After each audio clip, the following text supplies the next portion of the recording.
রান্না করব পুঁটি মাছের ঝোল, আস্ত পুঁটি। দেখেন, এর ভিতর দিয়ে দেব লবণ, দেবো হলুদ, গ্যাসটা জ্বালাই দেবো। এবার এটা মাখাই নেব। তেল দিয়ে দেবো, জিরা, রসুন বাটা, পেঁয়াজ বাটা,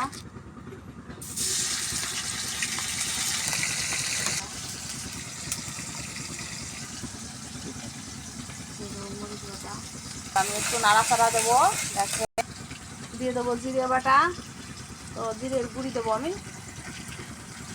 দেখেন আমার ভাজাটা প্রায় হয়ে গেছে। আমি এখন দেখেন মাছটা কষাবো। দেখেন আমার ভাজিটা একটু হয়ে গেছে।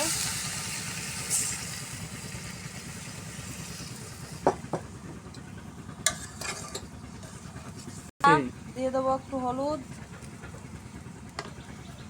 একটু লবণ,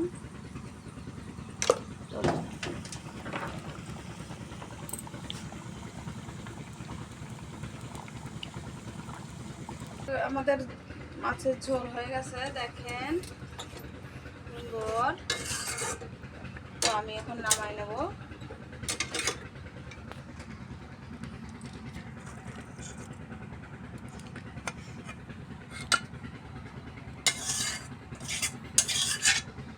বন্ধুরা দেখেন কত সুন্দর। আপনারা কমেন্ট করে জানাবেন যদি সুন্দর হয়, আর একটা লাইক দেবেন আর সাবস্ক্রাইব করবেন।